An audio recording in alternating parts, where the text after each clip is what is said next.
leaders and force multipliers. Before we jump into today's episode, we have some exciting news we'd like to share with you. First, you can grab the second edition of our book, The Founder and the Force Multiplier, on Amazon November 1st. As before, this book is best read together with your strategic partner. Coming soon, we are also opening our doors to our new Founder and Force Multiplier community. This community will be a chock full of networking opportunities, on-demand training videos, resources, exclusive events, and so much more. We cannot wait to share this community with all of our followers. Keep following our journey on our page so we can announce when we are launching. We cannot wait to see you there. On today's episode, I am so honored and excited to bring one of the most impactful leaders I have come across. And the best part is that I was his own force multiplier at one point in my career. Introducing Mr. Greg Schaub. With over 20 years heading national sales for large financial institutions, his proven leadership and ability to elevate client relationships into strategic partnerships has allowed him to build a vast network of relationships and industry experts, making him one of the most impactful consultants I have seen in the fintech space. Welcome, Mr. Greg Schaub, to the Founder and Force Multiplier podcast. It is not only an honor to have you here, we are so excited to hear about your journey, where you've been, where you're going, and what's left for Mr. Greg Schaub here. To start us off, why don't you tell our audience who is Greg Schaub and what is your elevator pitch? My elevator pitch. Okay, well, thank you for that introduction. I am a seasoned executive, spent most of my career at JP Morgan Chase running large organizations around sales and around the payments side of the business for the U.S. market. After that, I started a consulting business where I've had the chance to work with some also large multinational companies like Wells Fargo, ACI Worldwide, and other ones. And in that role, have met some really interesting people, have dealt with literally hundreds of companies over the years across all different industries, met entrepreneurs, have met seasoned executives, and some force multipliers too along the way. So I try to let that sort of inform my thinking and help guide me as my own career advances. Wow, that's so interesting. So Greg, you've sort of had traditional, non-traditional career, trajectory throughout your life. Kind of share with us maybe your journey and, pivotal moments that made you change or, evolve differently in your career. I have been, I guess, as far as challenges through my career, I jokingly say I've been blissfully ignorant of a lot of the things that come at you. But I think the lesson in that, honestly, Manal, is try not to get too obsessed over the hurdles that come along the way in your career. I have had the good fortune to have been the product of a loving family at a time in this, economy when you could go to school at a reasonable price. So I was able to get a degree. I was able to get some good mentors early on in my career. A lot of things happened very randomly. If you really trace back how you met your partner or a good friend or something, it's some of it can be engineered, but a lot of it is random. And putting myself in positions to be randomly lucky, I guess, would be one of the secrets to success. And by that, I mean, always taking a chance to meet people when you have that opportunity, and try to be an interesting person on top of that, which we can touch on later. And I'm not always as interesting as I think I am, but I do think that having a well-rounded background, being somebody that has interest in just things other than the task at hand, can make you someone that's sort of fun to be around. And as I look back on the career, the successful people, the ones that do well are the ones that tend to have good relational competency. And my little simple test for that is, because we all have this intuitively, when you meet people, sometimes you say, oh, that person's going to come up with the weight of the world on their shoulders, and you're going to hear their problems, and they're going to drain the energy from you. And then there's others that come up and you just love being around them. And so that goes a long way. And I always try to think about that, whether you're on an elevator, in a meeting, wherever you are interacting with people, that it's really you that, they're keying off of your vibe. And so you want to try to be as positive as possible. I love that. I love that. Thank you for that. So there's so many things you said there that we can dive into. Yeah. Let's start with, you said you had a couple of mentors along the way. What are some things that, you really took to heart through your mentorship and that kind of changed some of the ways that you thought about things? Yeah, that's a great question. I was sort of a sneak when it came to mentors. And by that, I mean, I observed people, and I was lucky I was in this position where I had, in some cases, 400 or 500 people in your organization. So you got a chance to watch the force multipliers. And in that environment, by the way, you're 2 or 3 levels of managers sometimes. And so you found out who the good ones were. Yeah. And I always think about this reverse mentoring where you could see how they operate and some of the habits that they have that were really positive and take those. And again, if you're, in a position where you're working with people day in and day out, that book gets written over time, right? So people's skills sort of play out. They have good days, bad days. Not every day is a smash success, but you kind of find out what their traits are, and the ones that you hopefully mimic. I kind of think about that as like mentoring.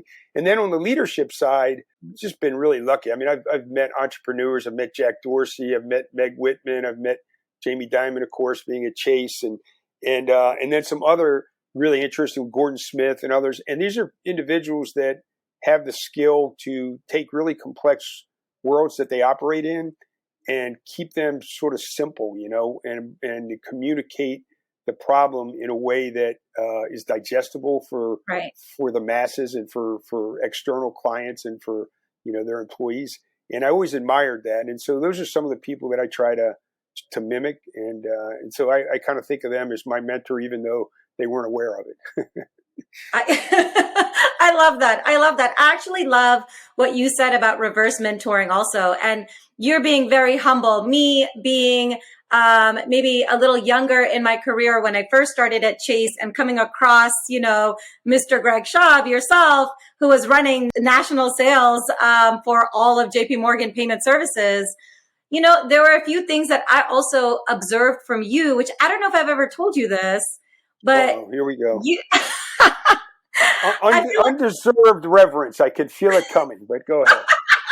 Well, I feel like, I will say, being a female and being a minority in that space, I always felt like I had to be perfect and I had to be so buttoned up and professional. And I remember, coming into your office one day and you were just so humble and you're like, here are the problems and how do we fix it? And you expected me to be the same way and be my whole self. And I feel like without knowing it, I subconsciously almost started bringing myself to work a lot more in my wholesome self, because you, in the roles that you were in, you always came as Greg Schaub.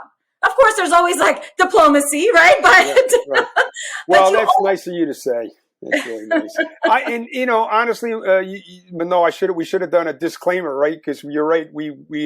I was lucky enough to work with you, and I think you are a real force multiplier before that term was even applied, widely. And I can share with you some of the things that I think are important, and I think you exemplify this. And generally, when you meet people or anybody in your organization, or even anybody you work with, you want them to be, I always say, professional, trustworthy, and competent. And maybe the right order is trustworthy, professional, and competent. Love it. Those first two are just absolutely key. Just to dwell on that for a second, especially being in sales, people can weave a good story. You can always you work with clients to influence a sale and get things done. But trustworthy doesn't just mean telling a lie or not telling a lie. It means being as straightforward and candid and simplifying the message as best possible. And, as you know, in organizations and even with anybody that's accountable for something, that's sometimes hard to do, especially if you can take a chance to not say anything, even though you know about a problem or an issue, and you keep quiet about it. And that tends to, fester over time and not be good. So you want people that are honest and candid and forthright, and also professional. And what do I mean by professional? That's everything from, the basics of what we learned in kindergarten, but it matters over time.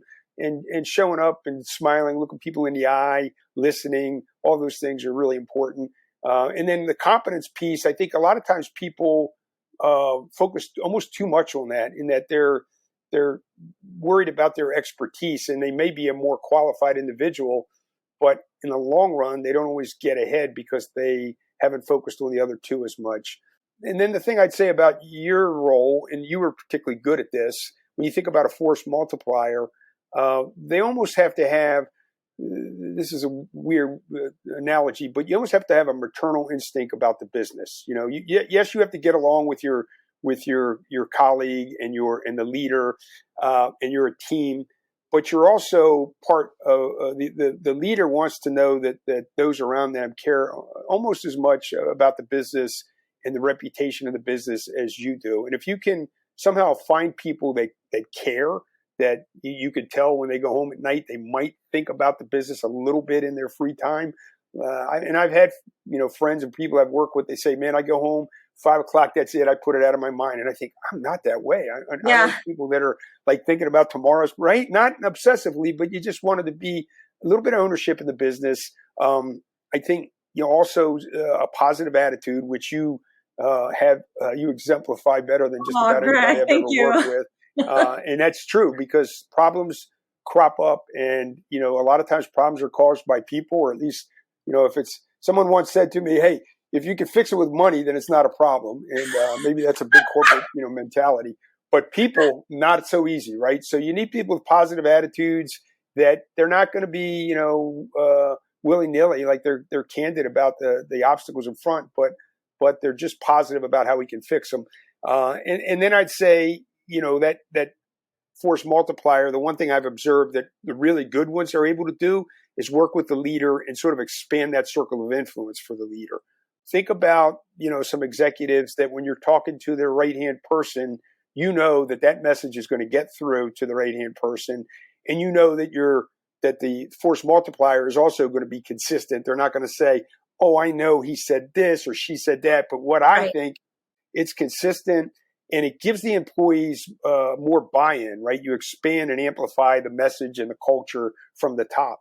And I think that's really important. And those are some of the traits that I think are really important for the force multipliers. I love it. I love it. Actually, you took out the answer for the next question before I could even ask it. I was going to ask you.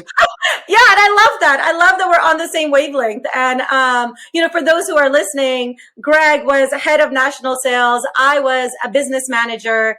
And at some point, we crossed paths in our career, and I actually was Greg's business manager. So I was a technically chief of staff role for Greg indirectly. Yes. And many a time, Manal, you would understand the problem and say, you would take ownership of it. And I don't know if you remember some of these, but you would leave the room, and I wasn't sure what the answer to the problem was, but I knew you had it. You gave me the confidence. And again, the trust worthiness and professionalism, I think we both shared. And so it was always a good feeling when I saw you walk in the door with a big, deck for the board meeting or something like that we had to prepare for. And I knew that my future was in your hands because the messaging that was going to be put together, the data and all the work that goes into, events like that are really key. And somebody like you were able to handle it, not just for me, but for other lines of business and other business managers across your career. Man, Greg, thank you so much. It was definitely something learned and evolved. And I just want to preface by saying I was able to be that force multiplier because you also allowed it as the executive and the leader. And I think that's a message a lot of people, can really take from this because you embraced and opened up trust, right? And when I say trust, I'm talking about Greg would be like, here's the problem. Yeah, I would get a picture of a hand-drawn presentation, and Greg would be like, I know. I remember those days? Yeah. Yes. And Greg would be like, but I know, I entrust in you, and I know you can give the story the right way and put the data that we need to tell this end result. And I appreciated that because you also gave the autonomy and the freedom for us to express ourselves and be really bring our skill sets to the forefront. And so, when you have that opportunity to do so, it's human nature. You work harder, right? Mm-hmm. You work harder. Somebody's entrusting you, you're going to show up, right? Right. Absolutely. You're, somebody like yourself, Manal, that you had a set of strengths. I think we had some similarities, but really yours you had a whole different skill set that you could bring to the table. And listening to you a little bit, it reminded me that, part of what I always thought about when you get problems and with your force multipliers and your teammates is you really want to take those problems and tackle them as a team, right? Because you don't always have the answer. And sometimes the problems, I don't even say they go away, because problems they don't age well, and you have to address them. But you also can't obsess over them to the detriment of the things that you're doing right in the business. And I know in the sales world, for example, actually practical ways of that, we'd have industries, hospitality, financial, petroleum, and you'd have, 10 or 12 segments. And you would look at your reports and you'd say, wow, we're doing really well in these 3 segments, but these 2 over here aren't going very well. And then you would put teams together to go figure out how to fix that. And if you spend too much time on it, it takes away from the things you're doing right. Right. And when we were we had a run there where we were the dominant player in e-commerce.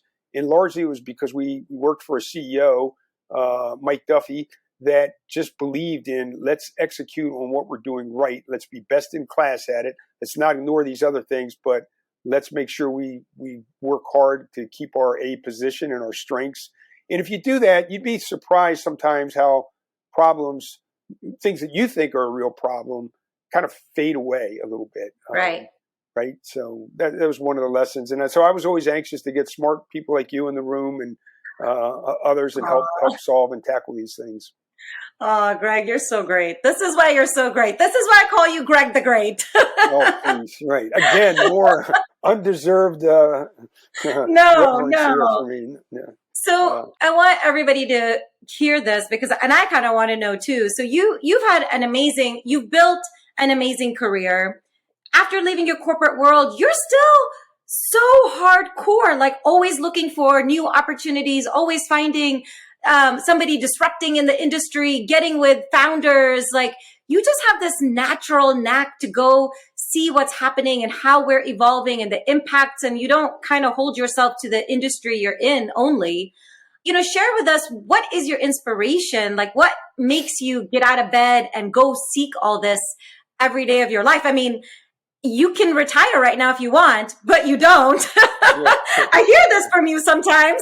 Right. Well, listen, I'm dating myself here, but back in the day, there was the editor of Cosmopolitan magazine, Helen Gurley Brown, used to say, you'll never be too rich or too thin. And that's probably not, correct these days, but it is true that if you feel like you can be successful, that you want to keep doing it. And you see this across sports, you see it, in all walks of life. I hope that, I can stay relevant and add value. And as you know, Manal, because we've talked and we're friends outside of work, I like to help people, and I like to be around people that I enjoy their company. And if you're lucky enough to have the resources to do that and the time, then and you want to stay relevant, there's nothing wrong with that. I mean, I have had the good fortune of just being able to put my time and energy in things, and I don't even really think of them as work. Kind of what I like to do.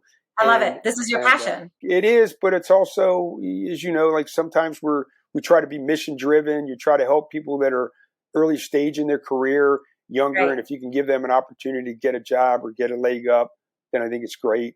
And I'd like to see us do more of that. And if I'm in a position to do it, even if it's a small, way, I'd like to think anyway that I still have some value there. That's amazing. That's amazing. Thank you for sharing. So Sure. every time we talk, I am in awe of the knowledge that you have. And I know you read a lot, you listen to a lot of podcasts, you're part of a lot of publications, you keep yourself so well-rounded, and you mentioned it a few times. Why do you do it? And what are some of the things that you've read that you feel would inspire, others that are listening to this? I do it so that I can maintain. I'm probably the world's biggest plagiarist. Maybe I think that you say it that way, because most of my thoughts aren't original. They're things I've read or listened to, and I can't remember to always credit the right source for it. But a few of them that have been, I found useful that maybe the audience would as well. There's a book by Adam Grant, and Adam Grant has a podcast. He's a wonderful leader and kind of a self-help way. And a very successful person. And he wrote a book called Give and Take. And it's all about nice people don't have to finish last, as the saying goes. They can finish first. And and he has a number of stories and sort of ways that that's possible. And that book had a big impact on me because I always think about, the zero sum that we all fight for, particularly in a competitive environment when, outside. But if you really think about it, and if you have faith in people, most of the time it comes back to you. And so I try to, use that as an example and remind myself of that. And sometimes it doesn't, but you shouldn't worry about that. And it's, people have their own frame on things. So I don't know anybody unless they're just pure evil. And again, I don't really know anybody, fortunately, in that circle. But the people that you want to be around, as I said earlier, if they're trustworthy, and professional, then I think it's worth always being positive and giving people the benefit of the doubt.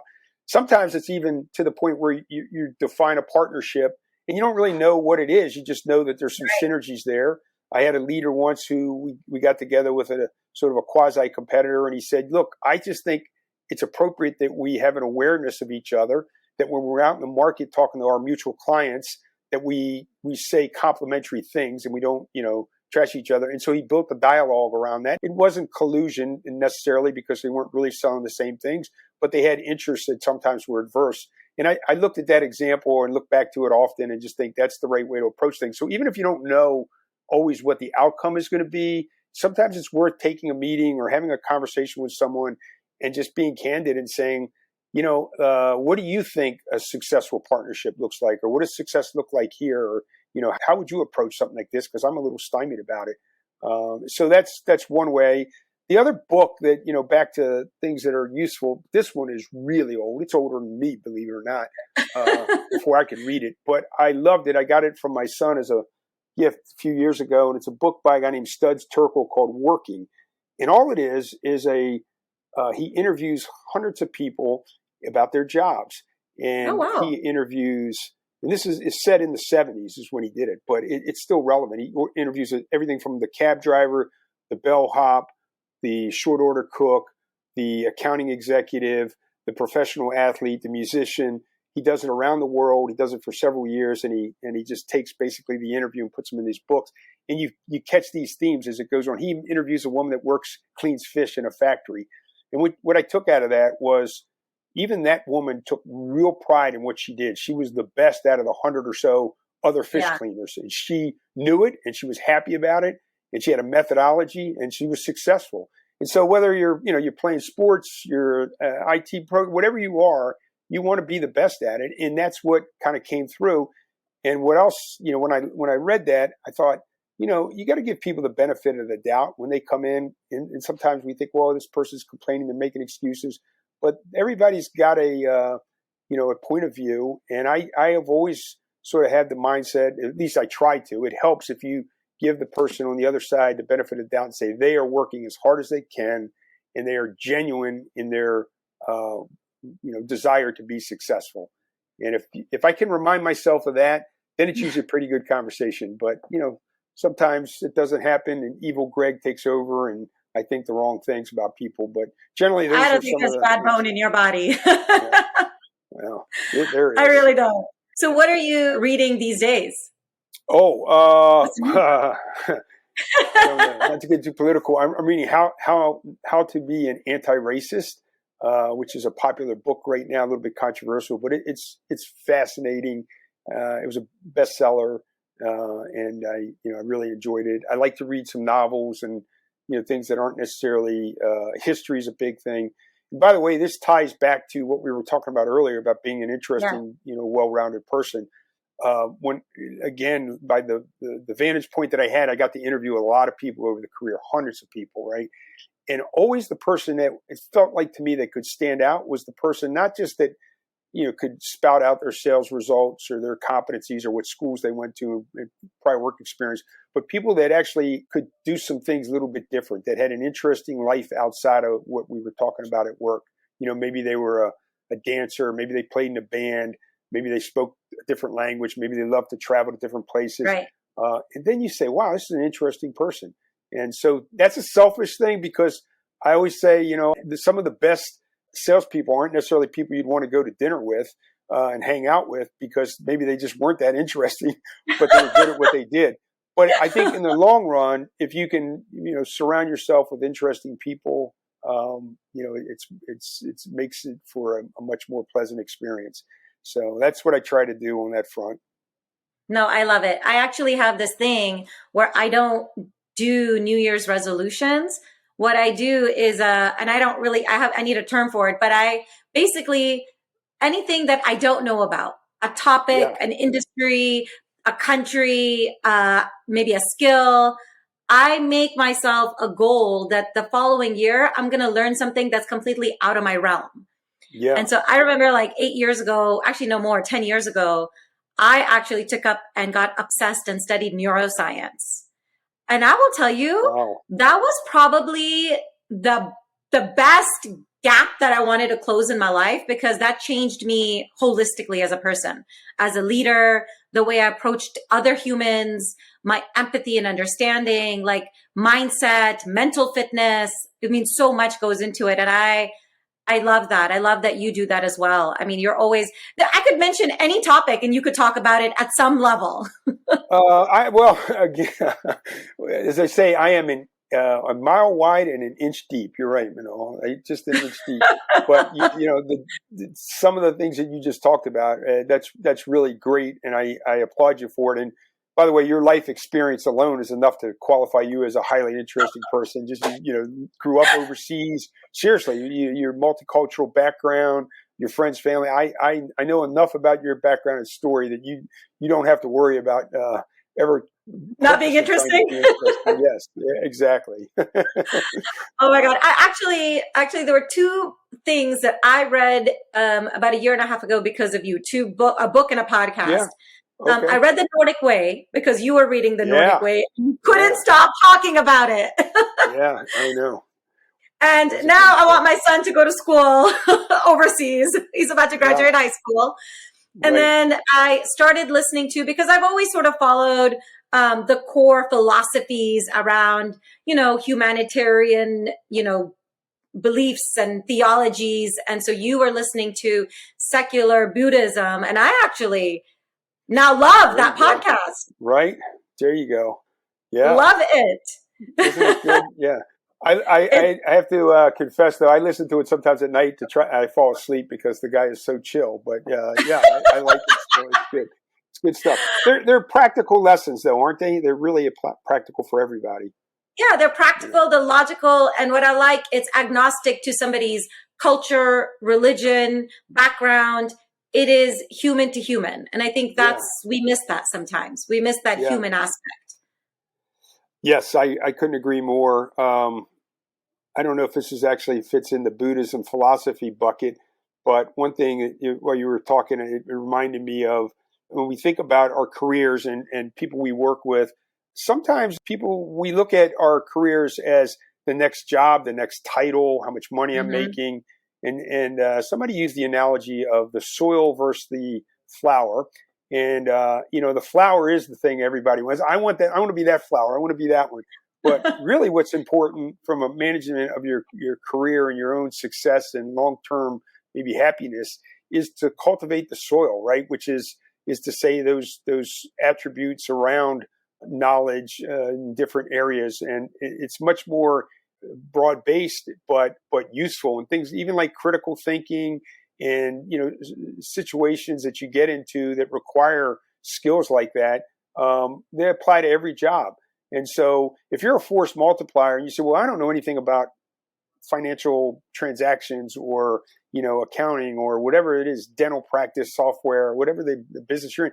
But if you're a person that is grounded, can think well, can understand how to listen, and listen for the critical points in a conversation, and to really dive into what the other person's needs are to try to solve them, that you're hardworking, that you can commit to following up, oh my gosh, that's so important. Just somebody comes back to you and says, hey, I got it, I'm still working on it. And then it's just, you give that person all the rope and time that you can afford to, but it's so comforting. And so I think good force multipliers have those skills as well. And sometimes you don't have to be an expert in the industry. You don't even have to know a lot about it.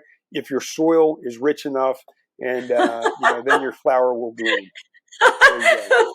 Be the miracle grow of soils.